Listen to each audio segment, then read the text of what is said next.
Salibonani izihlobo ngegama lenkosi yethu Jesu. Siyamukelana njalo isifundo sesibili lapho siphakathi kwempikiswano enkulu. Siyathemba inkosi lathi ekufundeni okhulumayo umfundisi Ndebele.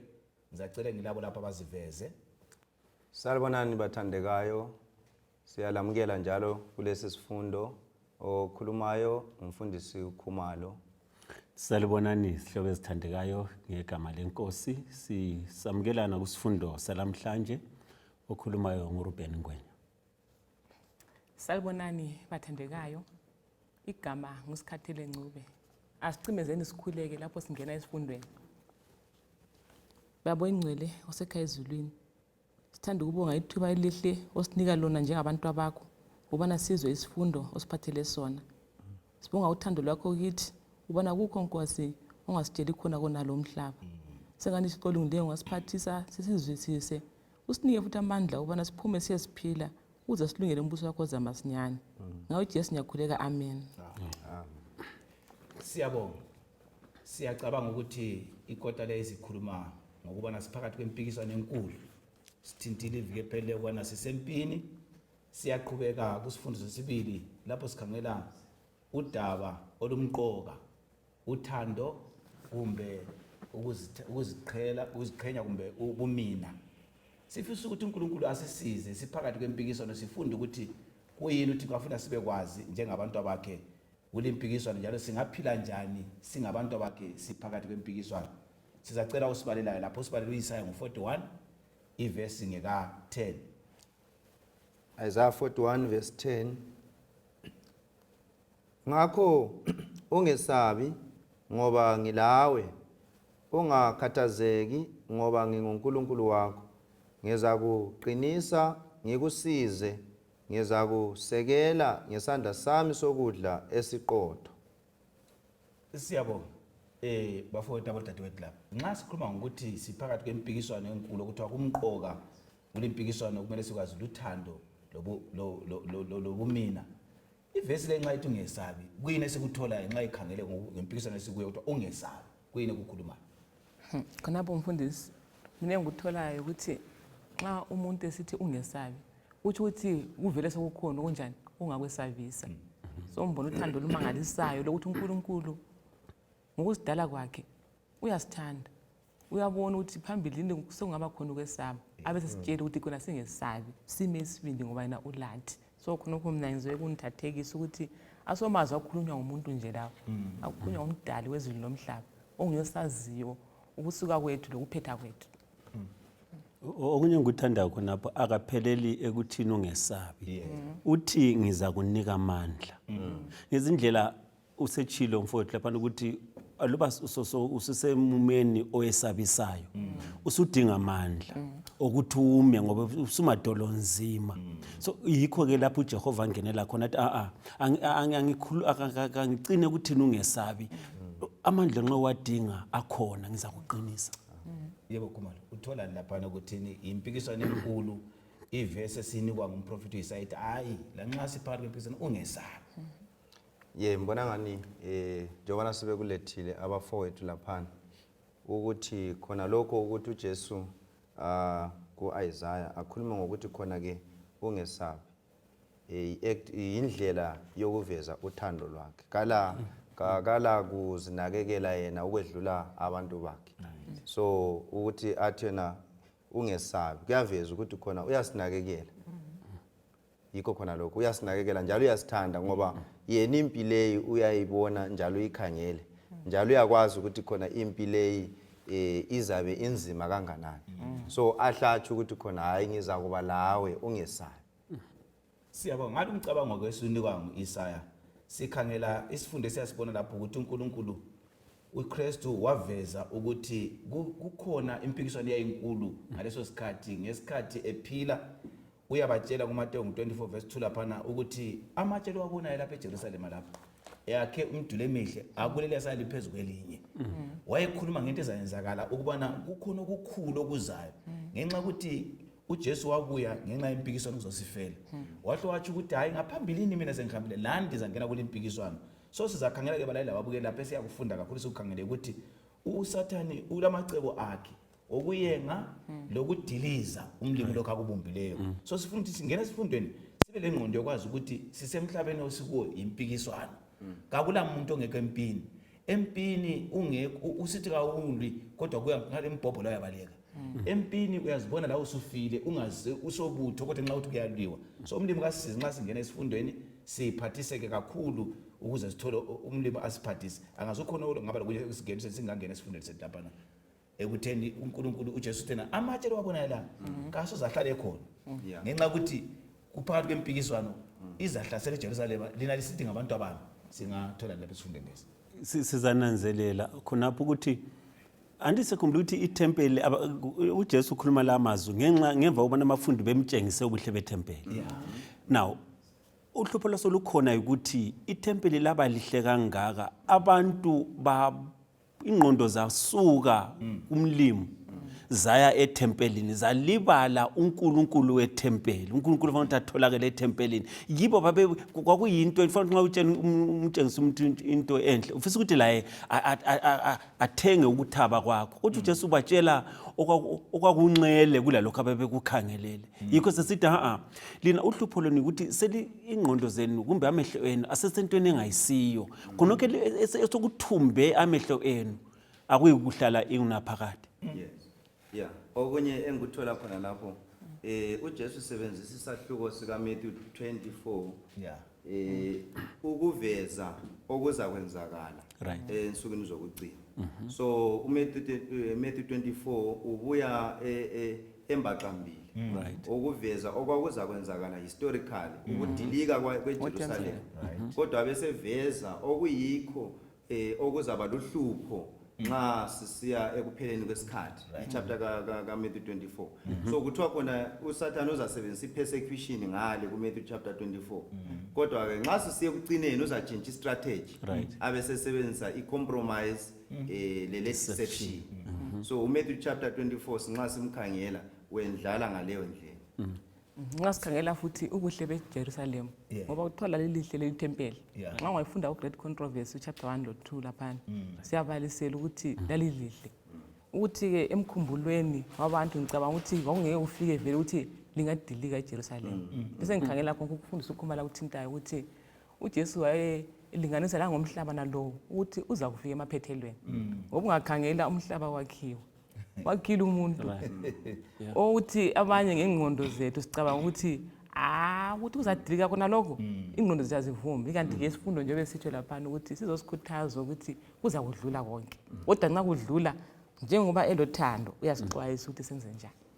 Engifisa ukuthi sikwazi lapha dadela bafowethu lababukela abalaleli ukuthi siphakathi kwempikiswano okwenzakalayo konke kubangelwa ukuthi kasihlalanga sempikiswano. Kodwa ke uThixo kasiphathisa sisize nxa singena esifundweni sikhangela uLuka lapha ngo19 verse 41 kusiya ku44 sikhangela umsindisi odabukileyo enhlizweni ukhathazekile ngokwenzakalayo. Funa lakithi uyakhathazeka ukuthi usemdlalile amaqiniso eBhayibhelini engxenye siwabonisise kahle. Nxa isibala lapha ngifuna sibale uLuka 19 verse 41 kusiya ku44 sikhangela ukuthi umsindisi odabukileyo kuyini okumhlukuluzileyo kusisize lathi sibumbeke ekukholweni kwethu.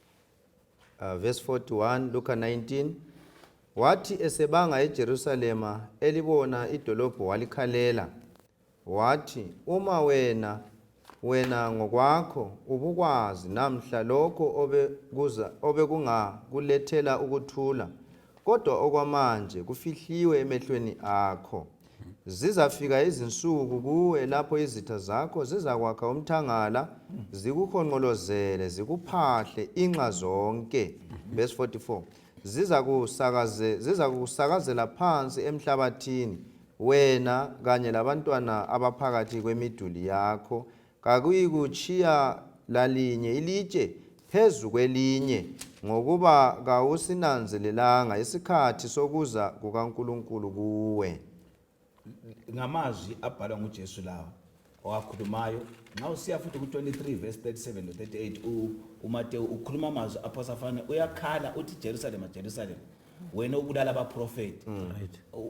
uNkulunkulu ukuthumele abaprofeti ukuthi bakubuthe kodwa kuzaze kube isikhathi wani alokho ukuthi abantu abagona ubulala lapha sifica uJesu okhalayo broken hearted inhliziyo yakhe idabukile ngoba uthi kuJohn lapha ngo-1:11 uthi weza kwabakibo kodwa bamala sifundane ngoJerusalem ukuthi uthando lukaKristu lukhulu kangaka uJerusalem kodwa uJesu obuyileyo bayamkhalala kuyini esikuthola lapha nakulo mavesi lamathathu John 5:40 ikhuluma ukufana naye kuyini esikuthola lapha mina engikutholayo ukuthi ukuba semnyameni uThixo kathabi ngakho akumthabisi ngoba kwesinye isikhathi singananzela ukuba kukhona emhlabeni okwenzakalayo udlwangu konke sithola sengathi mhlawumbe kasanayi kaselandaba ikanti kuyamdabula emoyeni ikakhulu nxa ebona abantu belahleka abanye ngabazi iqiniso kodwa usathana bese bevala amehlo bangasalibona iqiniso kuyamdabula emoyeni kankani akathuli ngakho ngwenya singatsho yini ukuthi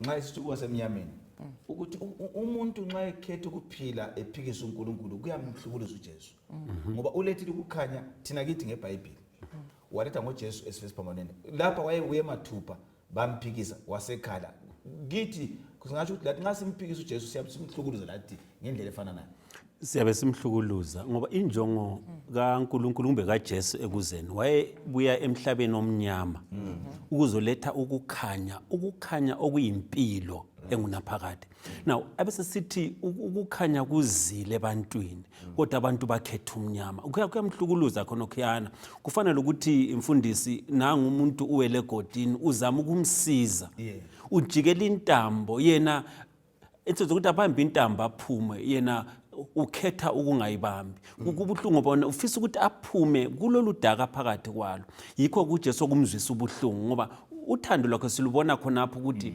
ezile abangabakhe bemhlamukile akabadelanga ngathi hayi laba abantu anseyikufa esiphambanweni wakufa kutshengisa uthando lakhe ukuthi lanxa sisemnyameni kodwa yena injongo yocebo lokusindisa kakuyikhipha ehleleni ngoba ekhangela ukuthi kusasa mhlawumbe singananzelela ukuthi ngisemnyameni bese sidinga ukukhanya sikuthele kulokho kukhanya kukhona kusilindele abanye abantu khumalo bangathi bona nxa uNkulunkulu eluthando eJerusalem leli sizothola uTitus wathungamela izimpi yayabulala kuthiwa ngesikhe wabutchered ukubulala kucace omama labo baba uNkulunkulu wayengaphi abantu besifa ngaleyo ndlela yena luthando esikunanzelela laphana okokuqala ukuthi khona abantu laba bafa hathi ngokwenza kukaJesu kumbe ngokwenza kwaNkulunkulu bafa ngenxa yokuzikhethela kwabo ngoba amavesi phambilini ahle asichazela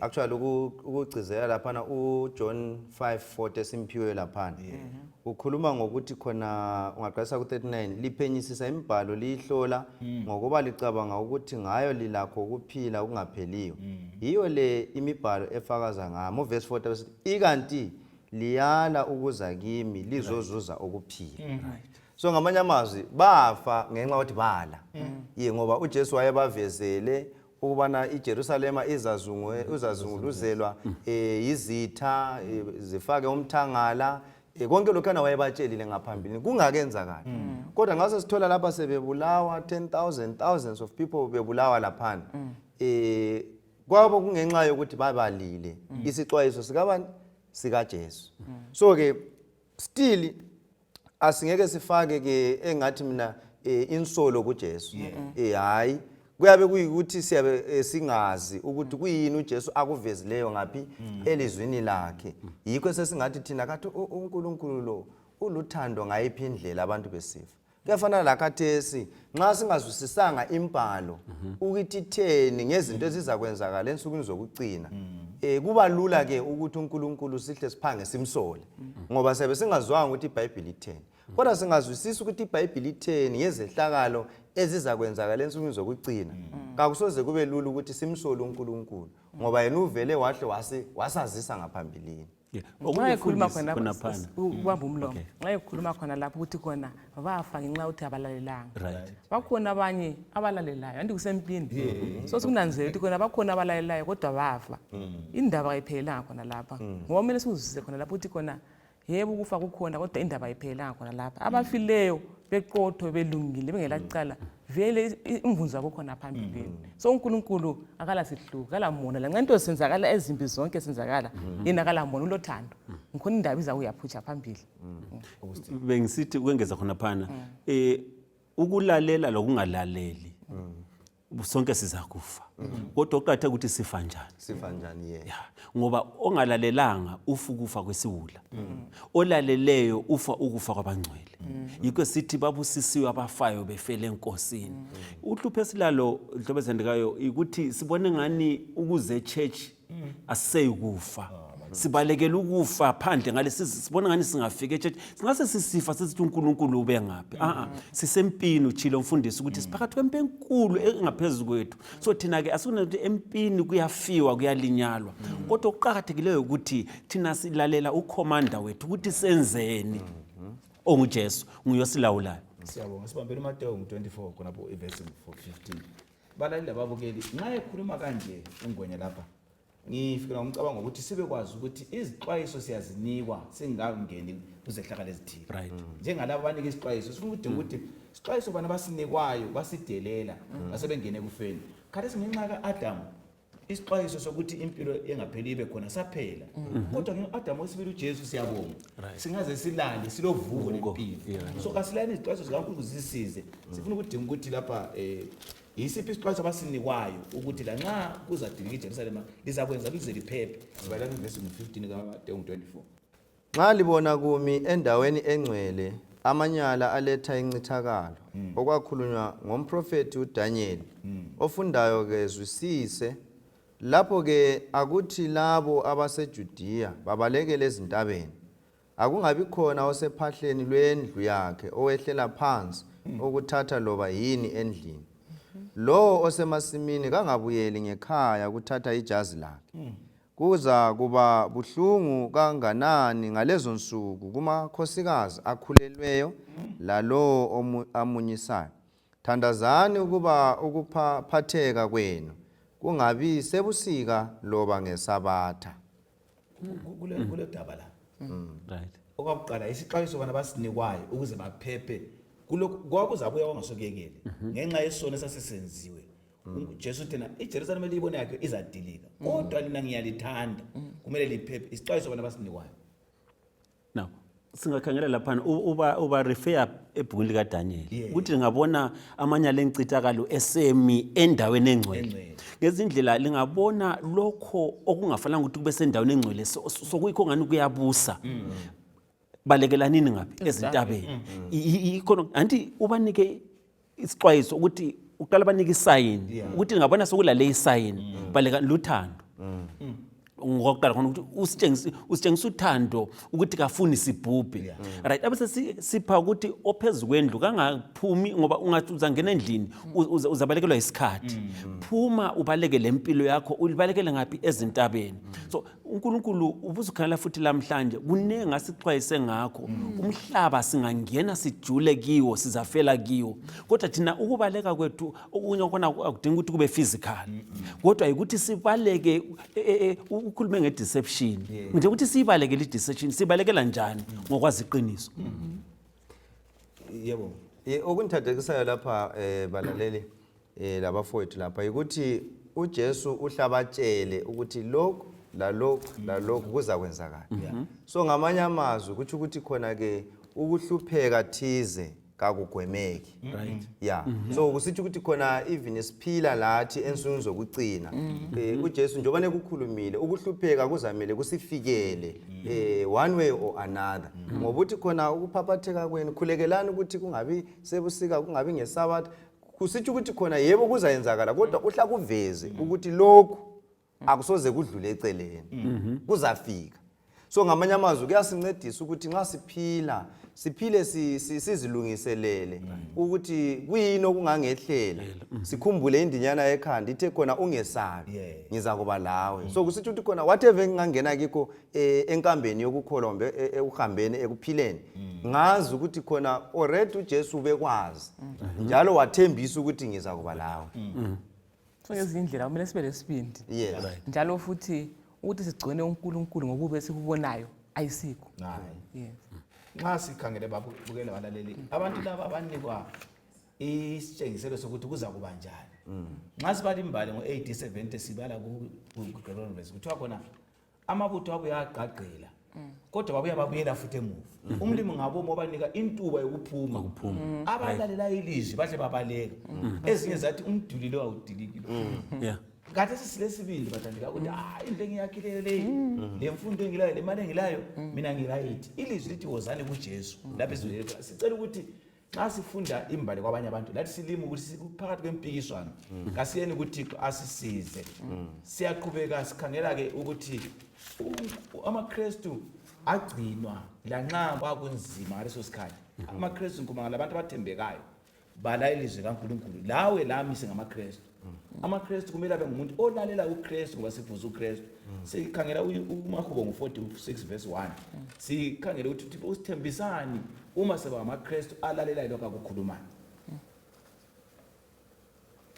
46 verse 1 Mahubo 46 verse ngelika 1 verse 1 uNkulunkulu uyisiphephelo sethu lamandla ethu usizo oluhlezi lukhona nxa kulohlupho hamba futhi kuyisaya 41 verse 10 bambana amazwi ukuthi uyisiphephelo sethu abe lusizo iBhayibheli licace ukuthi nxa kulohlupho ngoba longalahlupho khona Ngakho. umuntu wonke uphakathi kohlupho sokwafelwa lohlupho uyagula lohlupho yindlala lonyaka lohlupho kodwa yisiphephelo sethu lesike sayikhangela uIsaiah 41 verse 10 ngakho ungesabi ngoba ngilawe ungakhathazeki ngoba nginguNkulunkulu wakho ngiza kuqinisa ngikusize ngiza kukusekela ngesandla sami sokudla esiqotho amavesi lawa bafowethu lo dadewethu lapha avezani ngokunakekela kukaNkulunkulu ebantwini bakhe la nxa siphakathi kwempikiswano kuyina kuveza Khonapho ingaphendula umbuzo lo mfundisi.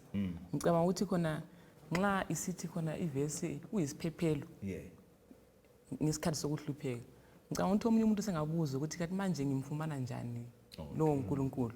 uNkulunkulu siphile iBhayibheli lizwi lakhe kumele silifunde. uNkulunkulu sinikile iconnection ukuthi sonke isikhathi siyakwazi ukukhulumisana laye. Iphakathi kokuhlupheka sokunzima okwami ukuguqa phansi ngikhuleke. uNkulunkulu uyangizwa.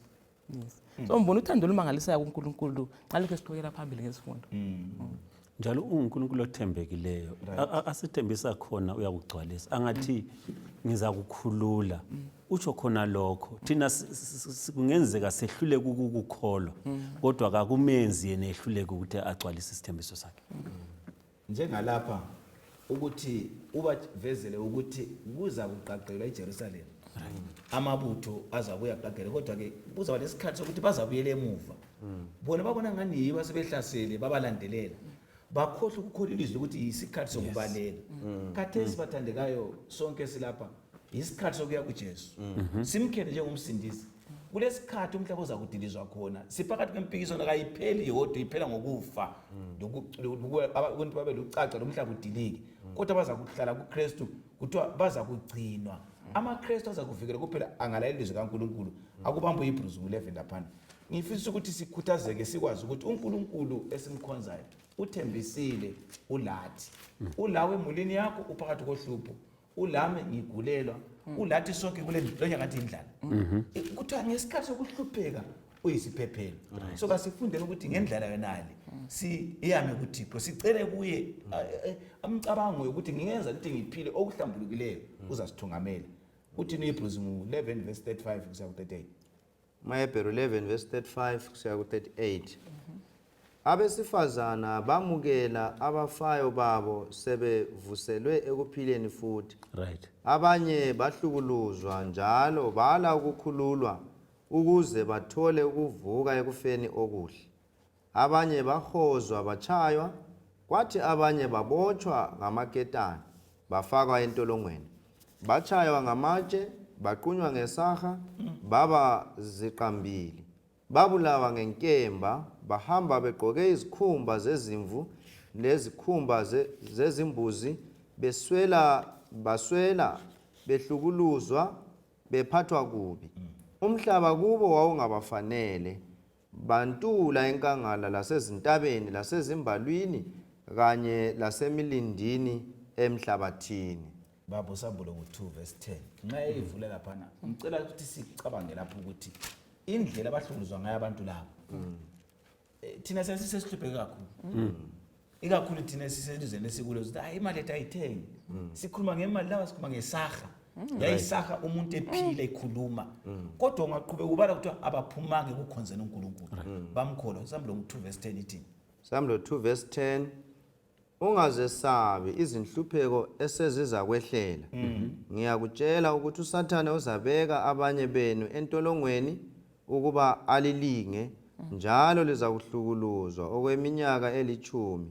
thembeka lanxa kusekulungeni lokufa mina ngizakupha umqhele wokuphila nxa sikhuluma ngempikiswano impi kulamaqembu amabili kulenye iqembu elingaphi elinye elingaphi thina sikuqembu likaJesu nxa uJesu wahlukuluzwa waze waya kufa esiphambanweni bonke abamkhonzayo bazakuba njalo sithola siqiniselo bani ngamavesi la ukuthi abanye basahwa abanye bachiswa bagqokiswa izikhumba zembuzi bajikelwa phakathi kwezilwane kodwa baqhubeka bekhonza mina ngikhala ngendlala sengifele ngumalume ngingaba lesibindi bani nxa ngifunda mina ngicabangayo mfundisi ukuthi khona apha ekuhluphekeni angingasusa amehlo ami kuNkulunkulu njalo ngingakhangela ukuhlupheka kakhulu ngize ngikhohle ukuthi kade na vele utheni ngokwesinye isikhathi phakathi kokuhlupheka kulesifundo uNkulunkulu afuna ukuthi ngona ngisithole uyavumela kwesinye isikhathi ukuthi kona kube njalo kodwa sekuthi uphelele ngombono ngize ngikhumbule uJosepha ngicabanga ukuthi esesemgodini khona laphana engomunye wangahle ayi uNkulunkulu kabi kodwa ke wathola izifundo eziningi uJosepha even nxa wesibhekana nomkaPotifa lapha mina ngicabanga ukuthi khona esesiqongweni kwaba sengumphathi ngibona ngani wayesekwazi ukuthi abantu vele baphatha njani lama situation abantu abahlangana lawo wayeswazisisa ngcono wayesengakwazi ukuthi athethe njani so kwesinye isikhathi ekuhluphekeni asiyekele nini ukuthi sikhale uhlupho kakhulu asikhangele kuye ongiyokwazi ngcono ukuthi kade vele wayevumile uvumeleni khona lokho siyabona okunye engikuzwisisayo lapha bafowethu ukuthi ukuhlupheka lokhu esikunanzelela lapha kubuya ngenxa yecontext ye-great controversy ngoba usambulo lesiqeda kumfunda uhle wathi uSathane uza kufaka abanye entolongweni abanye uzabenza lokhu lalokhu so bese ngunanzelela ukuthi kuthi ukuthi ke balaleli ukukholwa kwethu kwesinye isikhathi kuzafika esigabeni sokuthi kuke kuvivinywe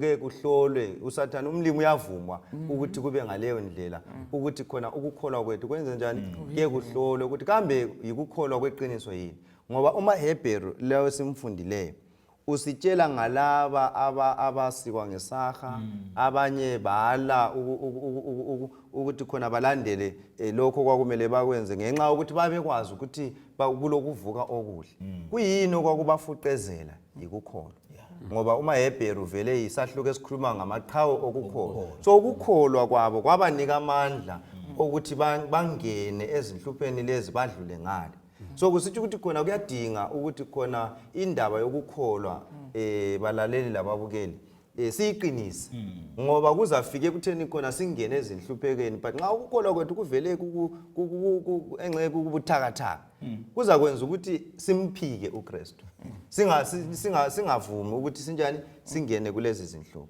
so ngibone indaba yokukholwa iqhakathekile lapha kakhulukazi usifikise emcabangweni nokuthi ukuthembeka kuze bese kufela ukukholwa lokhu kungamandla ukuthi ngithembeke lanxa kulokufa phambi kwami ngoba amaklabu esakho asibali ukuthi wabachiya inkolo nxa kwakusiwe omunye wayevuka la iqhubeke siyaphambili liyakwazi nxa sibali great controversy ukuthi iyasitshengisa ukuthi ngemva komunye kule kwakulandela omunye avuke ame ngoKristu babusisiwe abalali babukela abazakuma ukuthi lanxa kusiyafika egodini athi ngizalala ngeloKristu phela siyakwazi uJesu esimkhonzayo lo wafa wavuka so nxa sikuluhlu lwakhe lathi asiphelele engcwabeni siza kuvuka siyasikhangela ukuthi ibandla la izolo lemapostoli lalihlukuluzwa ngendlela esibale ngale kuHebrews kodwa kuthiwa lalokho liqhela alizange linciphe ngapha bebulawa kodwa besima sibalela umsebenzi 2 verse 41 lapha ukuthi kuyini okwakusenza ukuthi abantu laba bephakathi kokuhlukuluzwa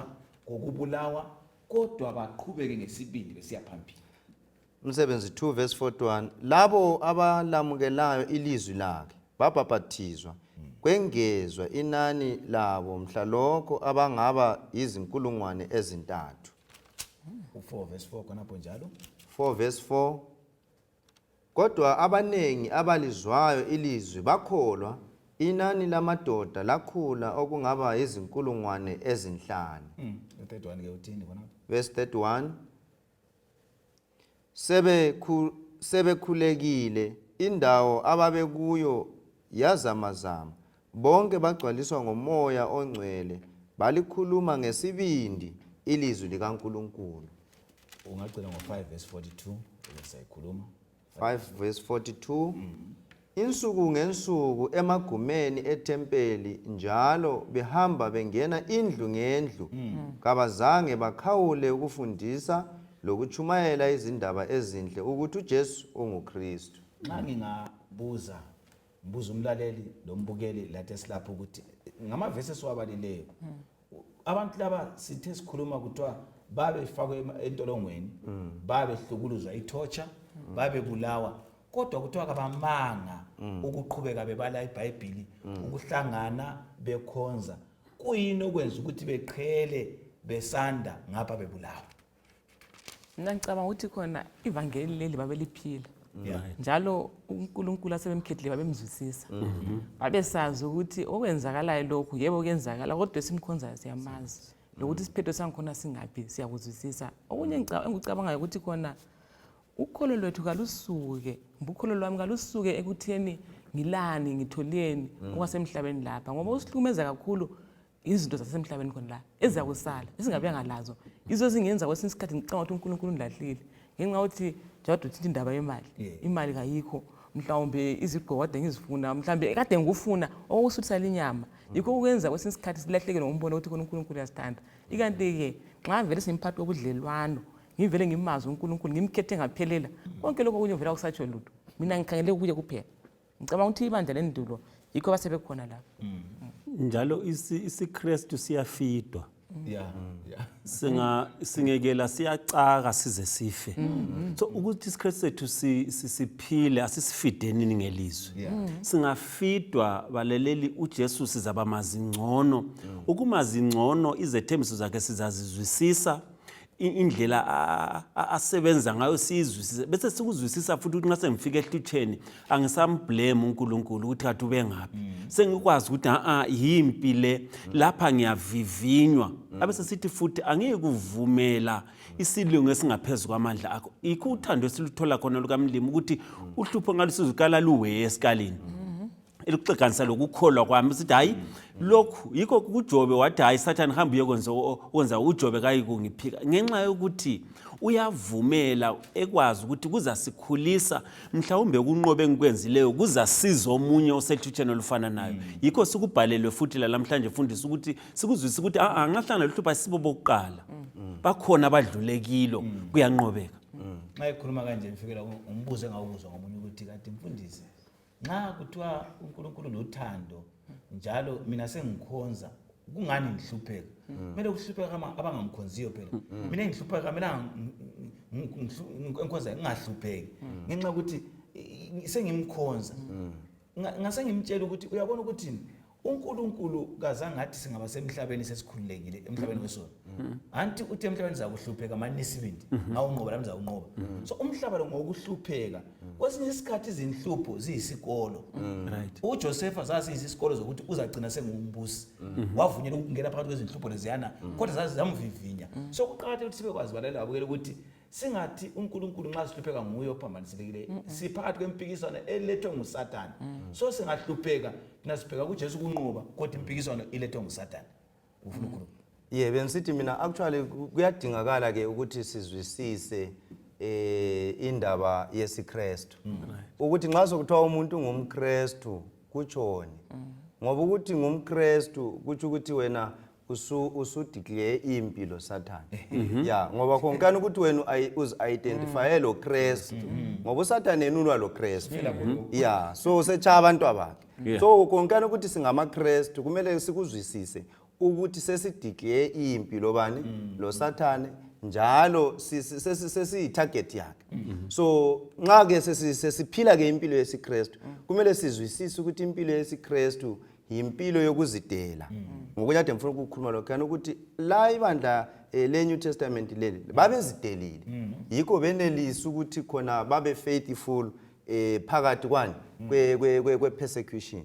uJesu abesesithi ke lo othanda ukungilandela akazidele athathe isiphambano sakhe anjani angilandele. So njengoba uKristu wathwala isiphambano lathi silazo iziphambano kumele sinjani sizithwale phela ukuze kuthiwe singamaKristu sinjani sifana lobani loKristu. Yikho okunye ngikutholile okunye futhi engikutholile lapha na ukuthi ibandla leli babephile bendawonye laba bantu bencedisana impilo yokukholwa. Ungananzela lapha kuthiwa babe sibandawonye bengena izindlu ngezindlu bekhuluma ilizwi ngesibindi. Impilo yanamhlanje isiyenze ukuthi khona abantu babe busy kakhulu umuntu amayinde impilo yakhe yedwa athi nizalwisana maybe lobubi mbele sitha ngingedwa. Kuyasiza ke ukuthi amaKristu abe ndawonye ukuhlomisana enkambeni yani ngoba yikho kwabanika isibindi. So ukuthi nxa umunye wayehlukuluzwa laphana bendawonye kwakunika omunye isibindi ukuthi nxa umunye ezimisela ukuthi afe efela ukukholwa kanje mina ngingubani. So asikhonzeni sibe sindawonye futhi sisebenze sindawonye ikakhulu enkambeni yani yokukholwa. So ukuncedisana khona lokho yikho engufunde ku New Testament church lapha. Okunye ngikuthola khona phana sorry ukuthi izulu lingemva kwethu. Yebo. Ngoba uthi you shall receive power. Ngezindlela bathenjiswa ubamoya ngcwele uthi uza kwehla. Engasikuthi uza kwehla phelele kibo.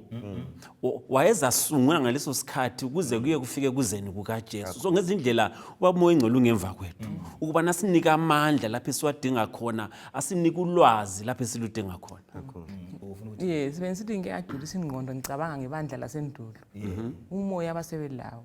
Kuthiwa khona bathengisa ababelakho. Exactly. Babelana omunye lomunye ngokuswela kwakhe. Awungasela umuntu oswelayo. Yazi ngithenga ucabanga nalo moya ngathi sure siyawudinga njengebandla namhlanje ukuthi sibe njalo. Ingathokoza ukuthi mina ngiyabonakala lento ezinhle yatshintsha lokhu lalokho. Kulomunye umuntu oswelayo. Sure lo moya sawudinga lo ngoba ukhanya uyasilela. Okunye konke ngiyakubona sibili singani siyazama but kulokho ukwabelana nabampofu lokwabelana nabanye singani siyasilela sana uNkulunkulu ngasisiza.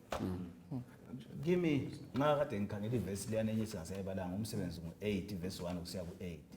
Lapha uPaul esephuma esiyahlukuzela encwadi nikwe imvumo yokuqeda amaKristu. Ungabala usiyafika kuverse 8 ithi bangezelela ukukholwa ngamandla.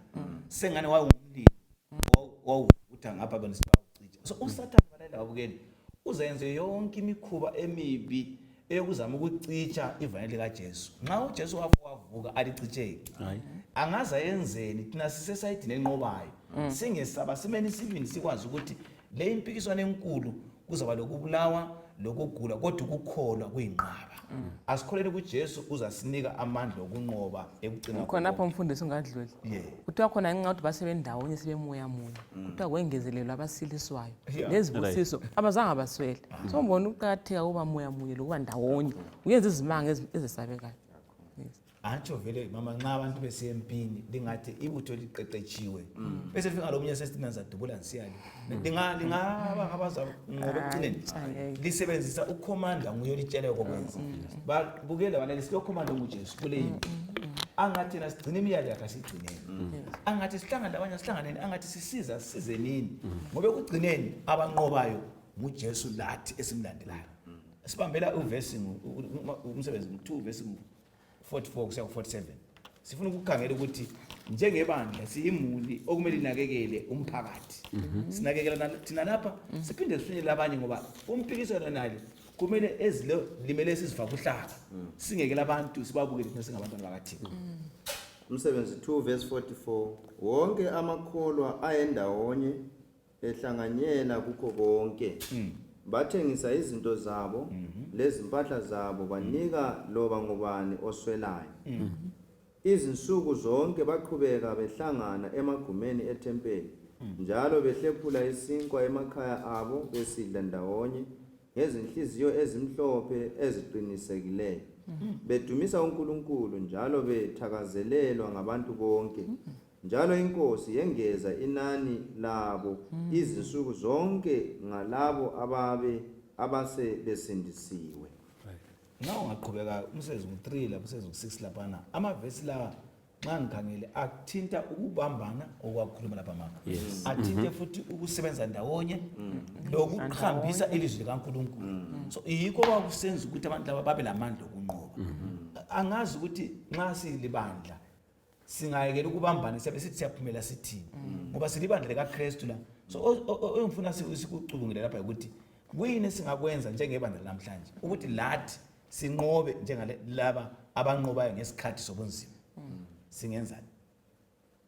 Na sizananzelela ukunqoba ungakhangela isilwane nxa siza kuhlasela siqala sibhonge kwenza ukuthi inyamazana zehlukane bese sikhangela eweak. Thina usathane kuthiwa unjenge ngonyama ebhodlayo edinga njani engamudla. So mina ngingazi sondeze eceleni sengisiba itarget enkulu ngoba sengiweak kangisabambananga labanye. Kodwa uNkulunkulu uthanda usenze njengamadube. Amadube nxa iswane sisiza athatha ithole lawo lifake centers kukhangelisana amakhanda ndawonye. Isilwane siyakwazi ukuthi singasondele emva kule ngozi enkulu.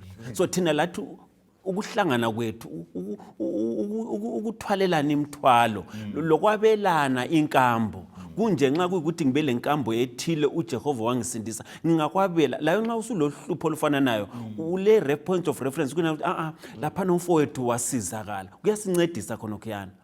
Nxa ukhuluma ngokubambana kwesinye isikhathi sesingacabanga ukuthi nxa singavuka sibe etempelini sindawonye sihlezi sonke ngaphana sesicande ukubambana. Kwesinye isikhathi kuyadlula khona lokho ngoba ngizabe ngihlezi khona phana kube iprogram le nje angiphatheki angisongxenye yakhona ubisa umbono omuhle mina ibe yimi mhlawumbe engxenye njani engibuya nombono ngani uyahlanhlada. So ke khona kuyana kuyadingakala ukuthi khona sikunanzelele ukuthi kuyasibisela emuva ngoba sizaswela izibusiso ngenxa yami engasafuni ukubambana labanye engafuni ukudonsa labanye. So ngisifunde ngisitholayo futhi ebandleni lasendulo khona kusibisela uMateyu lwana ophezulu lapha ngo4 verse 3 othena abantu laba baphila ivangeli babe likhuluma vele ngabona ngabambani labanye ivangeli alikho kimi nxa sengikuKristu lwane kuKristu sonke sidonswa nguKristu ngesikhiwa imagnet sizaphila lokho akutshoyo. So sizaba lusizo komunye nomunye sisize lekho. So uthando esikhuluma ngalo siqalise esihlokweni lapha ukuthi uthando kumbe ubumina.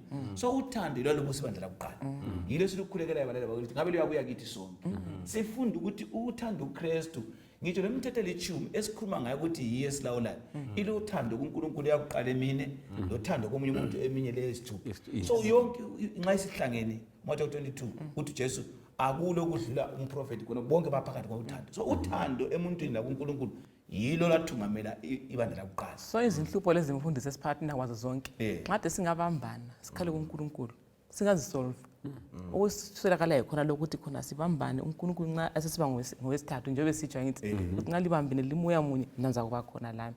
So ngicabanga ukuthi sile challenge njengamaKristu aphila ensukwini zanamhlanje endaweni ukuthi sikhale ngezinhluphekela lokhu lalokho asibambaneni sibe moya munye sikhale kuNkulunkulu uzawusiza anti wakwenza nanku uzakwenza futhi. Omunye wathi kimi mfundisi siyalamba so yina amaKristu ndiyaphuza ukukhuleka kumlimi nxa singaqalisa ukulima ngabe liyakhuleka lini ngathi biza abantu awabiza abantu bayakwazi uNkulunkulu singabambana uyasizwa indaba lothando komunye nomunye la kumphakathi sibutha abantu bajengisa ukuthi impikiswano enkulu inqotshwa ngoJesu singaya kuye kuyasilungela kakhulu. Akuthinta John 10:10 lapha John 10 verse 10 kule imicabango omunye omvikela lapha ukuthi uNkulunkulu asiphathise njengebandla lakuqala elalimunye lingumzimba munye kuKristu lathi njengamaKristu abantwana bakaNkulunkulu asikhulekeleni kuba ngumzimba munye uJesu sithungamela kule impikiswano esidlula kuyo. John 10:10 isela lilanda ukweba lokubulala lokubhubhisa kuphela mina ngilande ukuze zibe lokuphila zibe lakho ngokugcweleyo. Liyamuzwa uJesu isela limelo lapha nguSathane Right. okwakhe yikubulala yikubhubhisa kodwa uJesu lo esimkhonzayo esimkhola uthi ngizonika impilo hathi impilo kuphela esiphila emhlabeni lezayo ephuphumayo. Nansi isithembiso bathandekayo ukuthi kulimpikisano singesabi isela linguSathane eliletha indlala labulala umfowenu laletha ukuxabana emulini emtchadweni ukufeyila esikolo konke kana impikiswano kodwa nangu uJesu uthi hayi lingaza kimi kule mpilo. Yebo mfundisi. Okay, ngibona nganisele sokuthi nithile khona phana mfundisi wami ukuthi yiyo injongo yevangeli. uJakobe ngalo uthi ukukholwa ukuqotho yilokho. Ukuhambela abagulayo, ukunakekela izintandane, abafelwakazi. Ngoba i-great controversy ibuye ukuzodistorta, ibuye ukuzophambanisa umuntu physically, mentally, emotionally, socially. So i-great controversy usathane ufuna ukudestroya umuntu holistically, ukuthi umuntu impilo yakhe yonke. So ke umsebenzi wevangeli ke nawo ngokwenzana. Yiyo lo ibandla lakuqala elawo modelayo. Ba model ivangeli ababeliphila ngokwenzana. Ngokuba ndawonye, ngokwabelana, ngokuqinisana, ngokuhambelana la ngokuncedisana. So ke yikho uJesu akutsho ukuthi ngizile. So ngamanye amazwi khathesi uJesu nxa sisithi simlethe ebantwini kumbe nxa sichumayela uJesu kufanele ukuthi ivangeli libe holistical. Ngoba yiyo injongo yani yevangeli yokubuyisela. Actually umlobo wesifundo uthi khona ivangeli ngelokubuyisela iimage kaNkulunkulu esilahlekile ebantwini. Ngoba umuntu kaselathemba, umuntu kasavezi ukuthi yena uyisidalwa sikaNkulunkulu. But ivangeli nxa libuya kumrestore umuntu lo ngokumnika ithemba, ngokwazi ukuthi hayi through ivangeli uJesu ukwenza ukubana ube njani uphelele futhi. But nxa umuntu engekho evangelini usala lokho enjani engelathemba, edangele, ezibuza imibuzo ukuthi kanti manje ukuhlupheka lokhu kuya ngapi kuthini. But ngevangeli umuntu uyazwisisa konke nge-right perspective. Yabonga mfundisi wami. Ngicela ukuthinta something khona labantu. Uthi khona okumqoka ukuthi khona sihambise ivangeli, sihambele abagulayo abalezindingeko, sibavezile uNkulunkulu yakhe akufunayo nithi. Kodwa ke bese nisiba lo mbuzo ukuthi ungakhangela nisuza namhlanje ingani khona lokho ngikho okuyi-extra nginto okuyingxenye ngana sikho kumqoka. Ungizwe ngisithi khona iprogram leyi nxa ungala anything ngizakuba khona, nxa ungala into endinga emulini ngizakuphatheka. So kungani okwami yikho kumqoka lokhuyana ngikwenza njani nxa ngala into engiyenzayo. So uNkulunkulu asisize khona lapha sekunanzelela ukuthi kade kumqoka mina vele kimi empilweni kuyini, into engizibanjiswe uNkulunkulu izipha mphezona kumbe injongo avela amfakile yona emhlabeni. Ngiyakubona khona Ntanaza usathane istrategy asesebenzisa uqala wabulala. Anaza ukuthi abantu abangababulala laba bavuka ngobuningi babo. So ungcono kade ngibenze ba relax nje ukuthi uJesu khona uyeza kodwa hayi isikhathi sesesinengi. Yikho uthola ukuthi I priority yami aseyiyo ukukhonza. Ngekuthi ukukhonza sokuyagwejisa mhlana ngingela lutho. Yikho uthola ukuthi enkonzweni amunye uqalisa ebuye kuseni ngona asethi but ngafika ngo10 lakho nyabe ngikhonzile. Omunye acina ukuthi hayi uzoselayezela lisikhonzele lathi. Omunye usefoni amafoni labo. I-technology futhi sisiwami yasisenza ukuthi ngithi hayi ngizabona uma ubona kude wami ngisendlini. Usathana ubona ukuthi uyakwazi ukuthi singahlangana silamandla usesenza si relax nje. Siyabonga abalaleli babukeli lapha sinikwa insilelo enkulu ukuthi indaba yokukhonza imqoka. Isifundo siqala sithe khona okuyikho kumqoka yikuthi uthando kumbe ubumina. Right. Uthando kumbe ukuzikhangelana wena. Kanti ke lapha sikhuthaza ukuthi uthando yikuya kuKristu owasithandayo. Asike sikhangela amavesi amabili sixoxe ngawo lawa nxa sibanga ukuyafika ekugcineni. uJohane ngo13 no35 loJohn oqala ngo4 verse 21. Sikhangela ukuthi kuyini esingakuchiya engakuchiya mina emulini yami lawe abantu nophila labo esithi legacy ngesikhiwo. Okwenza ukuthi lawe nxa ungalala usale kusazakala ukuthi hayi ukhona umKristu okwaphila kumpikiswano loSathane kodwa wasichiyela lokho ukuthi athi siphile sikukhangele. uJohn 13 verse 35 ithwena bonke abantu bazakwazi ukuthi lingabafundi bami uma lithandana. uJohn oqala ngo4 uverse 21 njalo wasinika umlayo lo othanda uNkulunkulu kumele athande lo mfowabo. Sisizwana la sikhangela lebandla lalikhona elesikhathi sesayizolo elikhulunywa ngokuthethuleni lapho ukuthi uthena abantu laba izenzo zazingezothando uthando lwenza ukuthi basishiyele isibonelo esihle lathi ukuthi uthando luyagcina imuli luyagcina ibandla lesizwe sigcina luthando sitholane kumavesi la uthando yinsika uthi uma lingithanda gcinani imiyalelo wami ngoqala kumele ukuthi ke singatshengisela ukuthi siyamthanda abese sithi ke abantu bazabakwazi ukuthi lingabafundi bami ngoba linjani lithandana aluba kulento usathana ayizondayo afuna ukuthi ayibhidlize luthando uyibhidliza ngani ngokucreate individuality nxa sengingedwa ngizahlala ngingedwa la uhlala uwedwa ngale ngoba ekwazi ukuthi aluba sihlangana ngenxa yokuthi sesithanda umlimo sizathandana thina angisoze ngikubandlulule ngomhlobo kumbe ngombala ngoba ngikwazi ukuthi uyisidalwa sikaThixo njengami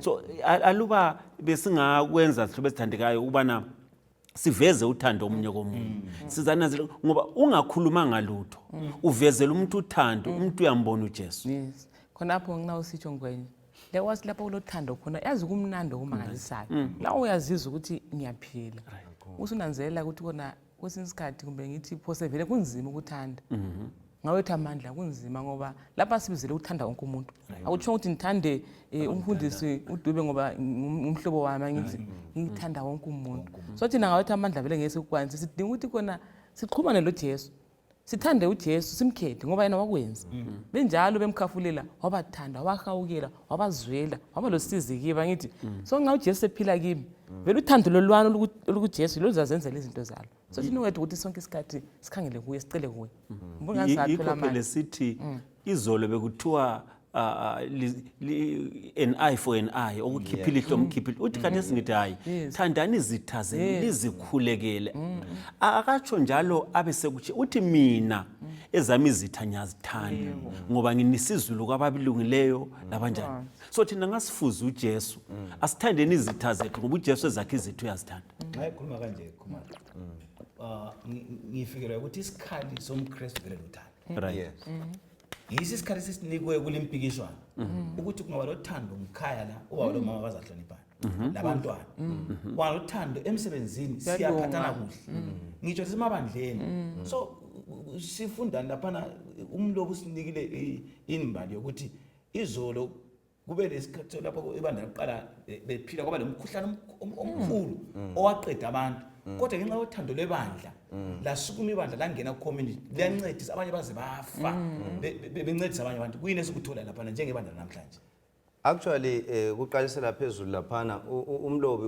ubuza ukuthi amavesi lawo asivezelani nxa sikhangela Satan's challenge against the government of God right now Satan uchallenge uNkulunkulu ukuthi uNkulunkulu asothando right uNkulunkulu kubusa kwakhe hayi kule injustice uNkulunkulu kabusi ngendlela right so yiyo indikimba ye controversy so ke nxa uJesu ke sesinika umlayo ukuthi thandanani we are actually interpreting siyabe siveza lokhu uNkulunkulu ayikho khona ngoba iBhayibheli ithi uNkulunkulu yini uluthando so thina nxa siyabe sesithandana imuli ngemuli ibandla sithandane ebandleni actually siveza ngcono uNkulunkulu ngoba uyikho khona lokho uNkulunkulu rather than ukwenza okunye beside kungela thando ngoba singakwenza konke nxa uthando singaluvezanga asimvezanga uNkulunkulu ngoba wena uNkulunkulu nguyoluthando so lokho kwayenziwa ngamaKristu la embalini esiphiwe lapha ngempela kwaveza ubani uNkulunkulu ngokwakhe ngoba yena eluthando uthando lwakhe yilo leyana oluhamba lufele yikho uJesu wasifela so kusithi ukuthi ke uthando lwethu kalungabi lo leyana olokukhuluma kodwa kalube luthando lwezenzo to an extent ukuthi uzubeke phansi impilo yakho ngenxa yomfo wena yiluthando lweBhayibheli lo lesiluzwisisa lapha kuliqiniso bawukela ukuthi akulula ukuthi uthande emhlabeni ongathandiki right kodwa phela impikiswano esikuyo le samukela kuJesu amandla okwenza khonokho nguye osiqeqetshayo ngokumamukela bese siphila impilo efanele iyakhuthaza ukuthi phakathi kwalimpikiswano esidlula kuyo kasifundeni ukuthi izolo nxa babechaywa besiwa abanye amaKristu besifa babeqina ngamandla lathi abasebesifele abasibathandayo kasiyeni kuKristu ngamandla nxa ngingangena ekuhluphekeni ngamandla kasukumeni sikwazi ukuthi sinqoba ngoKristu akulanto bathandekayo ezenza sinqobe ngaphandle kokuthemba uKristu Jesu. Lima sisize uza kukhuluma khumalo amazwi akho olawo okugcina ulandele umama uza kukhuluma kokugcina ukuze usivalela ke ngwenyana. Nxa sifika ekugcineni. Oh, okay. Babukeli labalaleli engunanzelela kakhulu esifundweni lesi luthando lukaKristu. Ukubana ke uJesu nxa ephila phakathi kwethu uthando lwakhe lube ngolwethu kuzaba lula ukubana yona le impi siyinqobe ngoba siphakathi kwa impi iyi reality ikhona. So nxa uJesu engaphila phakathi kwethu sibe lothando lwakhe kuzaba lula ukuthi siyinqobe limpi la nxa siyabe sisebunzimeni kodwa nxa kulothando komunye kuba lula ukuthwala umthwalo sisiya phambili enkambeni yokukholwa. Ngiyabonga. Babukeli labalaleli ukuhlupheka izindaba ezibuhlungu ukufelwa lakho konke singakubalisa ukusincitsha ubuthongo akutsho ukuthi uNkulunkulu usikhohliwe. Uyasithanda, uyasinakekela. uJesu usendleleni uzolungisa indaba zona lezo. Engakuthiya ukuthi kona mina lawe asizibuze ukuthi senzani ukuthi simveze uKristu ebantwini abangamaziyo. Luthando bani esilutshengisa abantu lapho esihlala khona, lapho esidlula khona, lapho esisebenza khona. Umpostoli Paul abesebuza umbuzo uthi kambe kuyini ongasehlukanisa lothando lukaNkulunkulu? Ukufelwa, ukugula, ekugcineni esekubalise konke ukuthi akula lutho olungasehlukanisa lothando lukaNkulunkulu ngoba asivezele khona kudlula izinhlupheko. Abesithi umpostoli Paul futhi asikabikwazi siza kuba yikho khona. Kodwa sikwazi ukuthi ngemva kwalezi zinhlupho alube eqhamuka siza kufana laye. Sengathi ngaba injongo yethu ukubana simveze uThixo ngothando ngokubana sithandane ekugcineni bese siya kusindiswa sithole impilo ngonaphakade umlimi asenzele kahle asikhuleke nini. Babo ingcwele khona ngikhaya ezulwini siyabonga isifundo esimangalisayo isifundo esisivezela i-character yakho siveze isimilo sakho siluthando. Uchilo-ke kubana kudingeka kubana sithandane njengalokho wena uluthando kuze ngalokho abantu bebekwazi ukubana singabafundi bakho. Siphathise Jehova akulula ubona sikwenze sizenzela thina. Ngakho ngicela uba moya ingcwele ubana asixhase nxa zonke ukuze sithandane uvezakale emhlabeni umhlaba osemnyameni ungene ukukhanyeni alubuqhamuka ukuzolanda abalungileyo ubunengi bethu sisindiswe ngoba sikholiwe kuwe ngenxa yokubana sibonile abakuvezileyo ngothando. Siyabonga ukusamukela lokusizwisisa lokuba lathi sicela konke ngokukholwa egameni elihle likaJesu inkosi. Amen. Amen.